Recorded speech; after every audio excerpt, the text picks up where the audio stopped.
Bonjour à toutes et à tous, bienvenue dans ce cours de Forme et langage du cinéma, chapitre 1, le dispositif cinéma. De nombreuses illustrations sont disponibles pour ce cours. Pour vous permettre de mieux visualiser certaines explications, n'hésitez pas à suivre ce podcast avec la synthèse disponible dans l'app. Qu'est-ce que le cinéma ? Le cinéma, c'est premièrement des films. Pendant longtemps, le film est un objet double. Il y a le film pellicule ou film support d'un côté et le film projection de l'autre. Le film pellicule est l'objet support, matériel et originaire. Le film projection est l'objet perceptif, second puisqu'il faut l'objet pellicule pour qu'il y ait l'objet projection et l'immatériel. Il y a plusieurs réalités du film. Le film est un mécanisme qui se joue d'abord en dehors du spectacle. Le film relève de la manipulation, de l'illusion. On ne voit jamais réellement un film, on voit sa projection. Le cinéma, c'est deuxièmement une institution liée aux usages du cinéma. Une institution économique. Le cinéma est une industrie, une profession, un marché, tout ce qui relève de la production, de la distribution, de l'exploitation, etc. C'est une immense machine économique et il a été pendant longtemps le premier marché au monde en termes de divertissement avant d'être dépassé par le marché des jeux vidéo. C'est ensuite une institution patrimoniale. Le cinéma est la mémoire du monde, la conservation des films. Il y a une histoire du cinéma. Les réalisateurs d'aujourd'hui ont vu les films d'hier. Les films d'hier sont une source inépuisable sur le monde du XXe siècle. Enfin, c'est une institution culturelle. Le cinéma, c'est la culture. Être cinéphile est une preuve de culture. C'est une activité culturelle sur laquelle on échange beaucoup. C'est ce qui fait vivre certains festivals ou encore la critique. Le cinéma est attaché à des notions de prestige symbolique, à des remises de prix et à des valeurs attribuées, comme les Magritte du cinéma en Belgique. Troisièmement, le cinéma est un dispositif triple. C'est un dispositif de fabrication. C'est une mise en scène, des décors, des effets spéciaux, du montage, du mixage.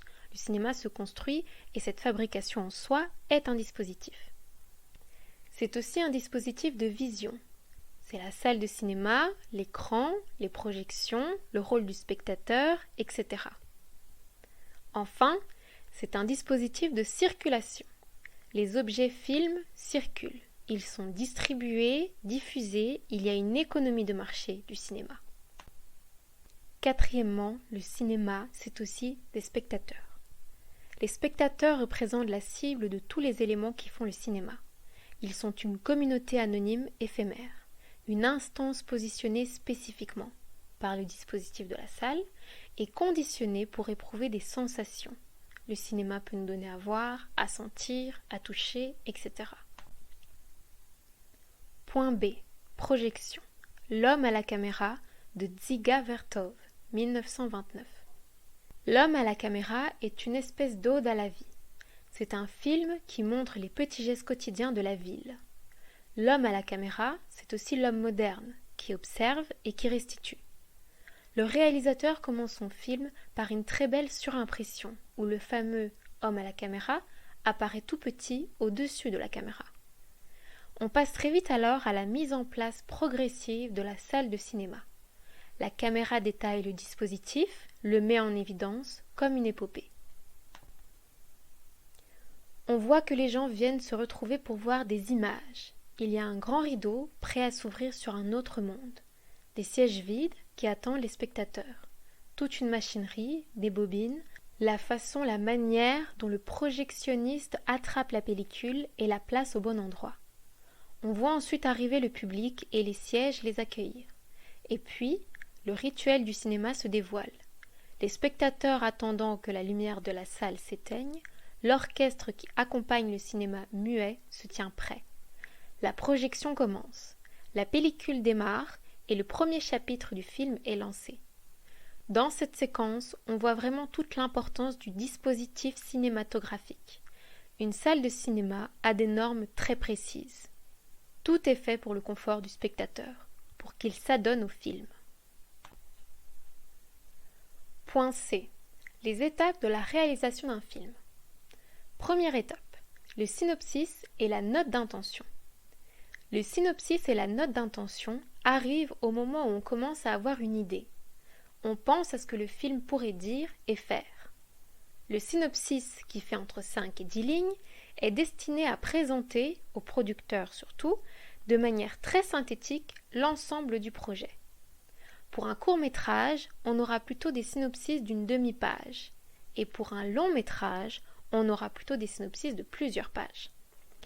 Le synopsis résume l'histoire du film. Il présente la construction dramatique générale. Il met en place les données du contenu narratif du film. Par contre, le synopsis ne contient jamais les dialogues. Il se contente de retranscrire l'atmosphère, la couleur et l'esprit du film, les thèmes qu'il aborde, les questions qu'il soulève. Le synopsis est toujours accompagné d'une note d'intention. C'est une note personnelle d'explication sur les intentions de l'auteur. Autrement dit, la note d'intention est le produit du scénariste ou du réalisateur qui va décrire le point de vue du film, les raisons pour lesquelles il faut absolument le tourner, le public auquel il va parler, etc. La note d'intention expose le point de vue, l'originalité, les émotions, l'actualité. Elle justifie les choix, indique le public visé, les enjeux du projet, etc. Bref, on essaye de décrire ce projet sur tous les arguments qui peuvent mener à sa réalisation. Étape 2, le scénario. Le scénario est également appelé le script, ou encore la continuité littéraire et dialoguée du film. Il peut être un texte original ou encore une adaptation d'une chanson, une bande dessinée, un film, etc. 90% des films sont adaptés d'œuvres déjà existantes. Le scénario peut également compter un synopsis, un traitement, synopsis développé et articulé, un séquencier, une liste de séquences, des annexes, etc.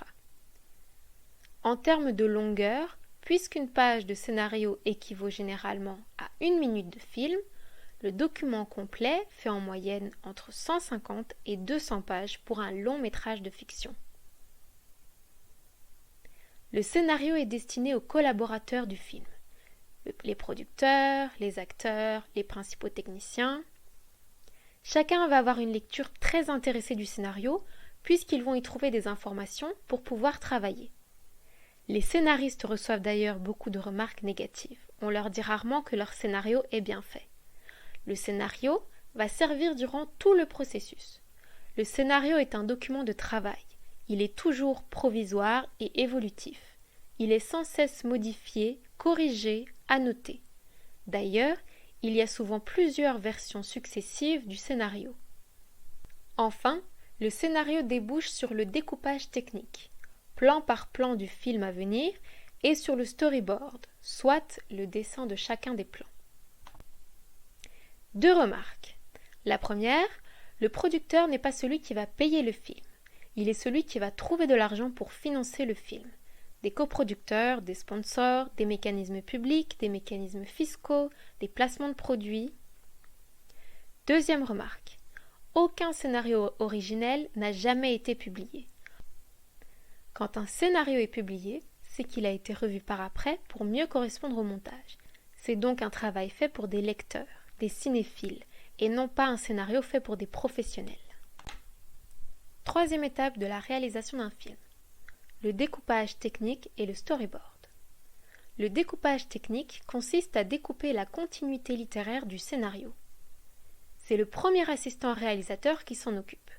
On va découper le scénario d'abord en séquences, unité narrative du récit filmique, et puis en plans, unités de prise de vue telles qu'on les prévoit dans le tournage. Un plan est une unité spatio-temporelle de prise de vue. C'est la plus petite unité du cinéma. Le découpage se fait donc plan par plan. On va numéroter tous ces plans dans l'ordre et essayer d'y mettre toutes les indications techniques qui vont permettre de décoder le plan à tourner. Effets spéciaux, mouvements techniques d'appareil. C'est ce qu'on appelle le dépouillement. C'est un travail fastidieux. Dans un plan, rien n'est laissé au hasard.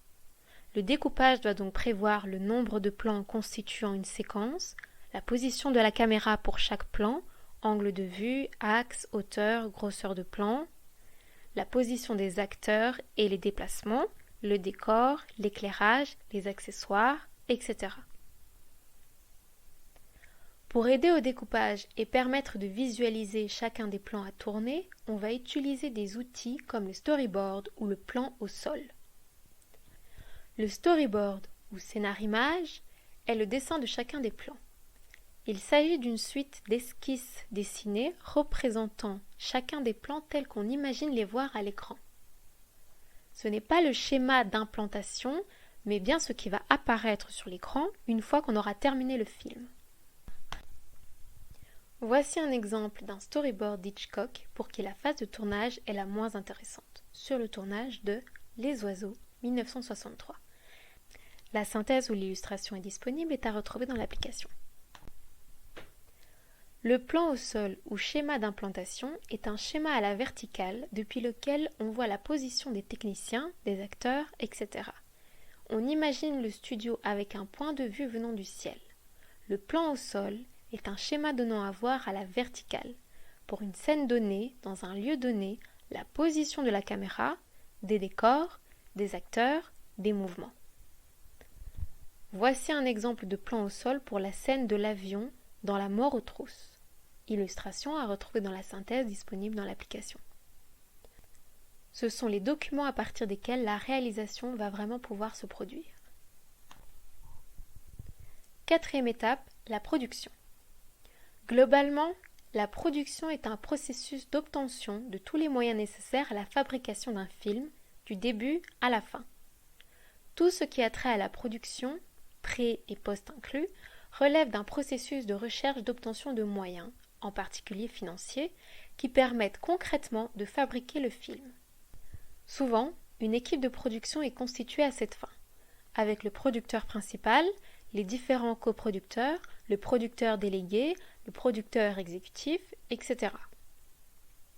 Il s'agit surtout de gérer l'argent du film et de prendre des décisions pratiques qui concernent les équipes artistiques et techniques.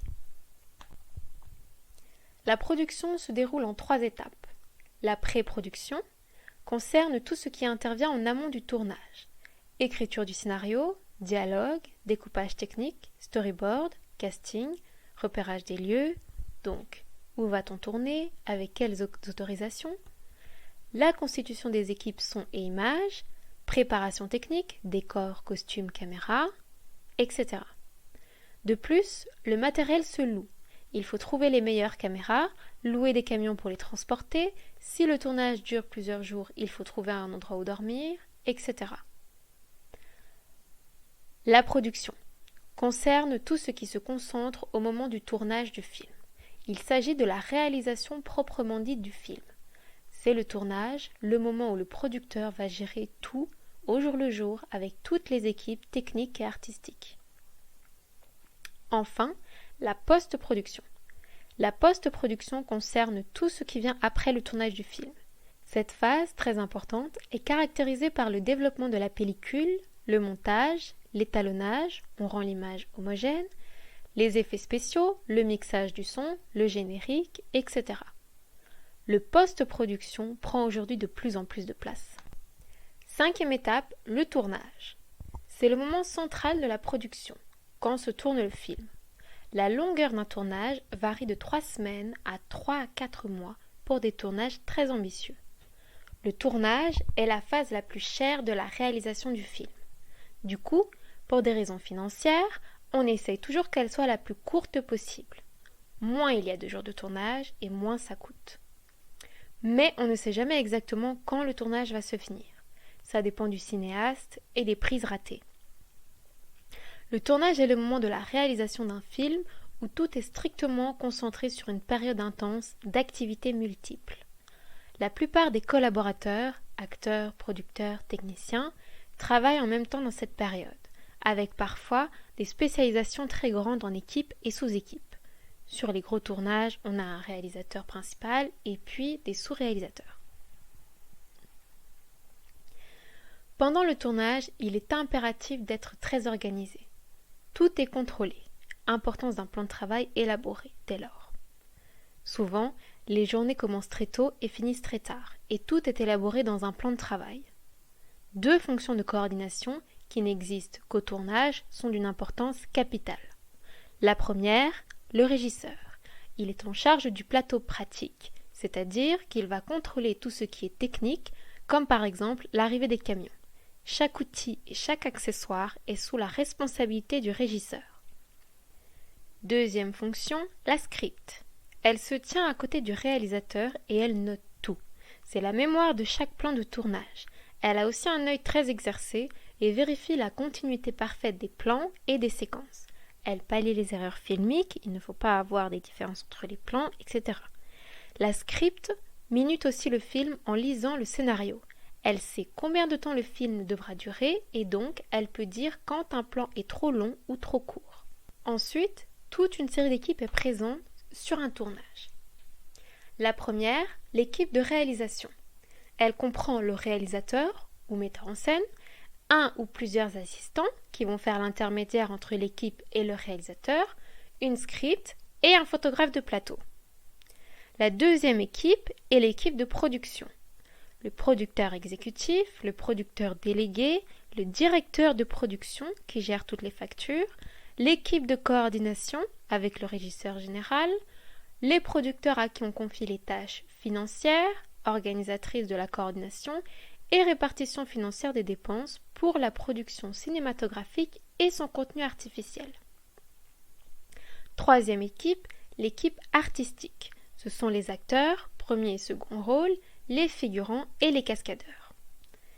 Quatrième équipe, l'équipe image. Elle est dirigée par un directeur photo qui est responsable des paramètres de l'image, en accord avec le réalisateur. Le directeur photo est un technicien avec une vision artistique. Il décide de la focale, la pellicule, la lumière. Les réalisateurs peuvent donc se reposer sur une équipe technique. Aux États-Unis, un cinéaste doit avoir de l'expérience dans ces milieux techniques. En Europe, la notion d'auteur est plus puissante et il arrive fréquemment que les auteurs aient été auparavant des critiques, des écrivains. L'équipe image est composée comme suit. 1. L'équipe caméra, le chef opérationnel, le cadreur, le pointeur, celui qui s'assure de la mise au point de la caméra, qu'il n'y ait pas de zone floue, qui mesure la netteté calibre de la résolution d'image pour l'obtention d'une clarté visuelle et picturale lors du tournage de la production cinématographique. Certains cinéastes veulent faire eux-mêmes le cadrage, on les appelle alors les cinéastes photographes. 2. L'équipe lumière, le chef électro et l'éclairagiste. 3. L'équipe de machinistes, travelling, grue, machinerie diverses, différents techniciens qui vont donc s'occuper de toutes les machines. 5e équipe présente sur le tournage, l'équipe du son. Elle est dirigée par l'ingénieur du son et se compose de l'équipe prise de son, le preneur de son, le perchman, donc celui qui va porter une perche avec un micro, et l'équipe sonorisation, les compositeurs, le bruiteur qui intervient généralement en studio après le tournage. Parallèlement au film, ils peuvent s'insérer au sein du tournage. Les compositeurs et musiciens composent des bandes sonores et compositions musicales. 6e équipe, l'équipe scénographie.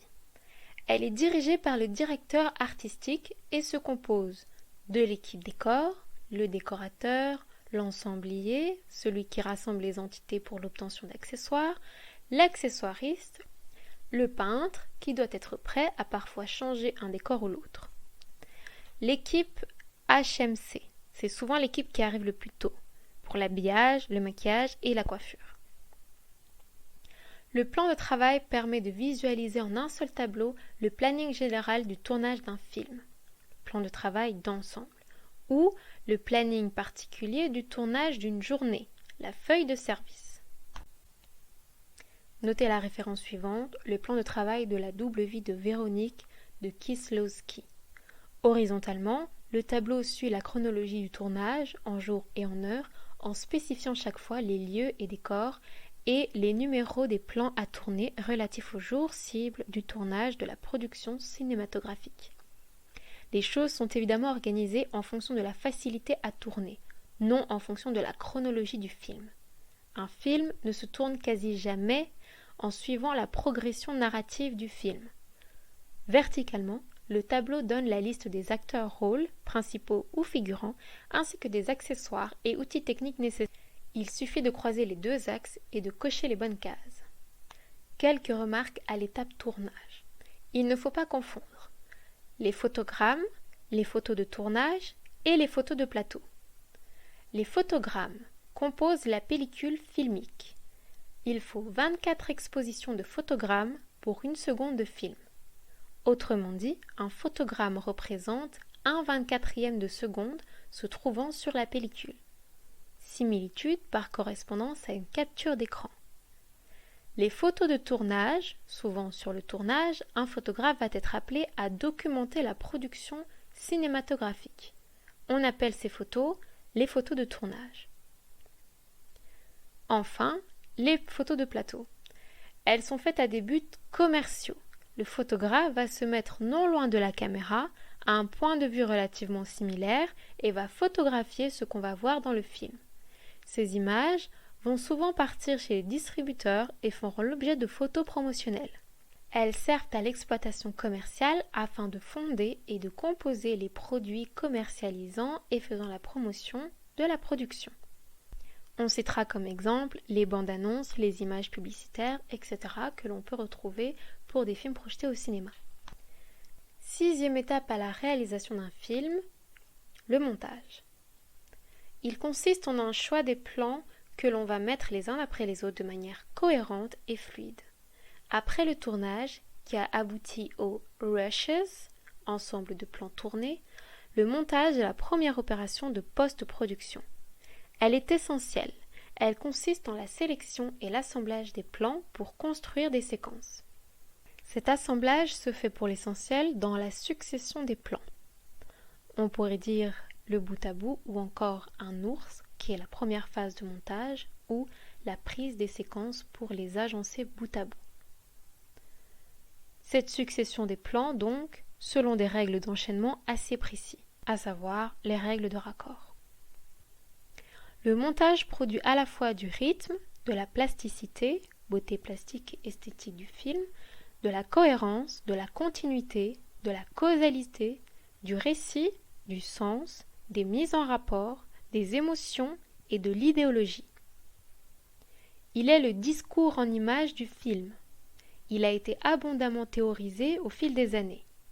Le rapport de causalité est donc la cause à effet entre divers plans. Pratiquement, il se fait à la table de montage, avec des ciseaux et de la colle. Aujourd'hui, il se fait après transfert avec des machines numériques, donc un montage qui est plutôt virtuel. Bref, le montage n'est pas seulement un assemblage, c'est aussi un discours sur le film. Le montage est une opération qui a beaucoup d'effets sur les spectateurs. 7e étape, la sonorisation. Elle est un mélange du bruit, de musique et des voix. Elle peut être faite en prise de son direct, mais elle est parfois aussi post-synchronisée.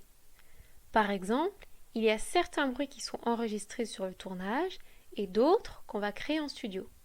Les voix, elles aussi, sont soit directement prises pendant le tournage, en son direct, soit on a d'autres comédiens qui sont venus doubler en studio après coup, post-synchronisation. À cela s'ajoute la musique, qui a été enregistrée. Le tout est alors mixé sur une table de mixage. On peut y ajouter aussi des effets sonores, qui ont beaucoup évolué ces dernières années. Et enfin, on aboutit à des pistes optiques, qu'on va venir coller sur la pellicule à côté des images. Petite précision concernant la conquête sonore. En 1927, on observe la spatialisation sonore grâce aux chanteurs de jazz. Celle-ci garantit une immersivité sonore qui permet aux spectateurs de se laisser submerger et d'interagir avec la production cinématographique. 8e étape de la réalisation, la distribution. Les distributeurs vont acheter le film à la production, organiser les ventes, faire les bandes annonces, organiser les entrevues de la presse, etc. Les distributeurs peuvent aussi être les exploitants.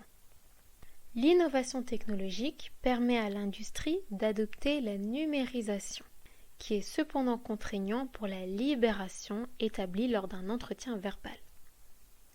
En cas d'incapacité d'une libération, une reconsidération se doit d'avoir lieu pour résoudre ce problème de numérisation. Néanmoins, pour ce qui est des retouches de dernière minute ou bien même lors de l'apparition et diffusion du film en salle, en cas de défaut de marketing du film, les prouesses technologiques de numérisation permettent une modification aisée. 9e étape, la projection en salle. Celle-ci est l'exploitation du film en salle. C'est le moment de la consommation du film. Le spectateur paye une sorte de location de salle pour pouvoir voir le film. Enfin, la 10e et dernière étape, l'exploitation. L'exploitation d'un film est l'étape ultime de la fabrication d'un film. Il y a l'exploitation en salle, puis l'exploitation hors de la salle, en DVD, en Blu-ray, en télévision. En Belgique, les producteurs qui ont investi dans un film ont droit à exploiter le film après sa sortie. Quand un film sort, on attend souvent entre 4 et 6 mois pour son exploitation en DVD et environ 1 an pour son exploitation en télévision. Tout dépend du succès en salle du film. Il y a des films qui, faute de public, sortent très vite et d'autres qui marchent très bien et qu'on va laisser le plus longtemps possible en salle, jusqu'à 6 à 8 semaines, alors que la durée moyenne d'un film au cinéma est de 3 semaines. Les films sont vendus un peu comme de la saucisse. Les distributeurs ou exploitants passent leur vie au téléphone à négocier les films. Passons maintenant au 4e point de ce premier chapitre, la projection. Cinéma Paradiso de Giuseppe Tornatore, 1989. Cette séquence relate les souvenirs d'un homme qui se rappelle de quand il était petit garçon et qu'il avait un ami projectionniste. Dans cette séquence, on voit d'abord une salle de cinéma qui est pleine à craquer. Elle est fort différente de nos cinémas d'aujourd'hui, puisqu'on voit que les places sont loin d'être numérotées et réservées. La salle est très bruyante. Il n'y a pas ce silence religieux qui nous est demandé aujourd'hui dans les salles. Au contraire, dans ce film, on voit qu'on vit, qu'on boit, qu'on mange, qu'on parle, on fait l'amour. Le cinéma, c'est la vie. Aujourd'hui, le cinéma s'est largement bourgeoisé. Mais c'est avant tout une institution populaire et très communautaire. À l'extérieur de la salle, toute une série de spectateurs n'ont pas pu entrer et sont fâchés. On va alors réfléchir sur le cinéma. Est-ce que c'est la salle ou est-ce que c'est le dispositif ? Le cinéma a la particularité qu'il peut exister sans son support. On peut séparer l'image pellicule et l'image projection. La synchronisation italienne. Le lipping des diverses images est approximative et doté d'une déstructuration de la synchronisation traditionnelle. Ce n'est que l'intention qui compte selon la synchronisation italienne. Dans cette séquence, à un moment donné, on va projeter l'image du film sur une maison dans la rue. Le film en dehors du cinéma n'est plus tout à fait du cinéma, dans le sens où il est hors de la machine économique du cinéma. Ce qu'on va avoir, c'est le type qui cherche à vendre ses billets et qui se fait remballer, parce que l'espace public appartient à tout le monde, un peu comme Internet aujourd'hui.